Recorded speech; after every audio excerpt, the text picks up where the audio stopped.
Welcome back. In this case, we will outline the findings and decisions of an accelerated misconduct hearing for Police Constable D.C. Lee Wilkinson, held on the 25th of July, 2024. We would like to note that D.C. Wilkinson did not attend the hearing, but his Federation representative P.C. Gabi Maya was present. The hearing proceeded despite his absence, as he had been duly notified of the hearing and chose not to attend. The panel was informed that D.C. Wilkinson had purported to resign from the Metropolitan Police Service on the day before the hearing, but due to notice provisions, he remained a serving officer for the purposes of the hearing. Coward. Just goes to show what kind of people the Met have, or should I say had, in this case. The second they can't hide behind the badge, they run and hide. Pathetic.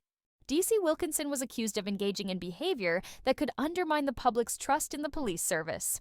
The allegations specifically involved D.C. Wilkinson accessing confidential personal information about a member of the public, Miss A, and using that information inappropriately.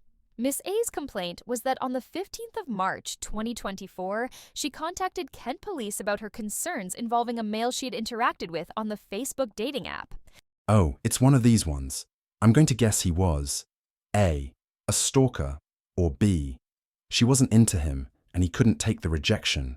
The individual, later identified as D.C. Lee Wilkinson, had used a fake profile to communicate with Miss A, who stated that during their communication in February and March 2024, D.C. Wilkinson admitted to using a fake identity and then revealed personal information about her, which she had not shared with him. Specifically, D.C. Wilkinson told Miss A details like her address, the banking provider she used, her mortgage lender, the names of her family members. This caused Miss A to be understandably distressed by how he had gained access to this private information. Called it. I swear the vetting process would work a lot better if they asked the simple question, what do you do if a member of the public rejects your advances? Shaking my head. After Miss A's complaint, Kent Police contacted the Metropolitan Police Service to investigate. The MPS Directorate of Professional Services, DPS, conducted a thorough investigation into D.C. Wilkinson's activities, particularly focusing on any improper use of police systems to access Miss A's confidential data. They found evidence of misconduct by performing a forensic audit of D.C. Wilkinson's user accounts. The DPS undertook an audit of D.C. Wilkinson's computer and system usage within the MPS. This audit revealed that D.C. Wilkinson had performed multiple searches on Miss A's personal information via police databases between the 1st of February 2024 and the 15th of March 2024. Searches conducted included Miss A's address, her date of birth, and family members' dates of birth. In addition, there were records of searches related to Miss A on the Police National Computer, PNC, specifically on 6th and 14th of March 2024. Well, what a busy boy. All that for a woman he barely knew. Makes you question if he would have put the same amount of effort in if he was investigating a real crime. What am I talking about? Of course he would have. I mean, in reality, that's all modern policing is. Type a name into the system, and if nothing comes back, then they can't help. What's that? You don't have a name to start with? Then why did you waste their time with the call? Go do the work for them, and when you have some info, then call, and if they feel like it, you may get a visit from a copper.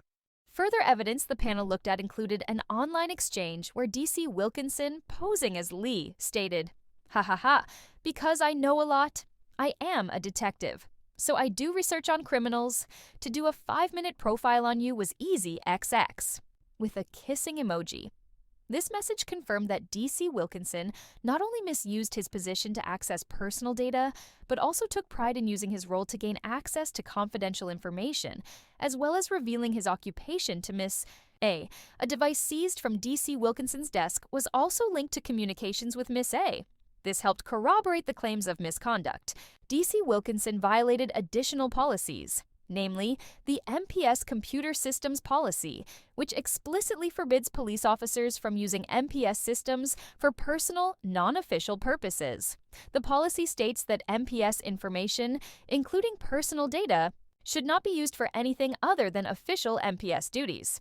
D.C. Wilkinson's actions were a clear violation of this policy, as he accessed sensitive data for personal reasons, unrelated to any legitimate police work. We can all agree this does not sound like the first time this guy has pulled this crap, right? And that Miss A is either the only one brave enough to call him out on it, or DC Wilkinson never made it past the other women's vetting process, which means they have a better process than the police. At the time of the misconduct, DC Wilkinson was a member of the DPS, which is responsible for investigating misconduct among officers. What? Ha ha ha. Geez, you can't make this stuff up. Sorry, please finish what you were saying. This added a significant layer of aggravation to the case. His role within DPS meant that he held a position of high trust and was expected to uphold the highest professional standards. The fact that he was responsible for investigating the misconduct of other officers made his actions even more egregious. Additionally, his position meant he would have been acutely aware of the high likelihood of detection when accessing police systems for personal reasons. This has got to be a joke. I guess the police who police the police are just as corrupt as the police. Lol. Try saying that fast 5 times. So what was the outcome? When interviewed by investigators, DC Wilkinson chose to give no comment, which effectively meant that he did not provide any defense or explanation for his actions during the investigation. The burden of proof was on the appropriate authority to demonstrate the allegations. The standard of proof was on the balance of probabilities, meaning it had to be shown that it was more likely than not that the misconduct occurred. But given the extensive evidence, including forensic computer audits, WhatsApp exchanges, seized devices, Miss A's testimony, the AA successfully established that DC Wilkinson's actions constituted a serious breach of the standards of professional behavior. These breaches involved not only misconduct, but a gross violation of confidentiality and the misuse of police databases for personal, inappropriate purposes.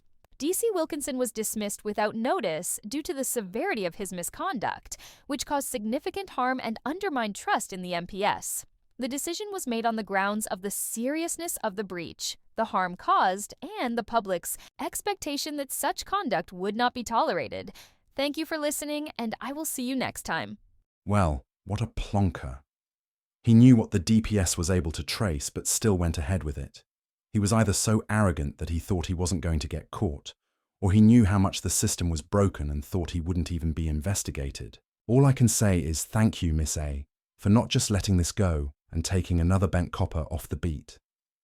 Anyway, let me know down below what you think, and thanks for watching. Be sure to subscribe for more updates. Stay informed, stay aware, and remember, accountability matters.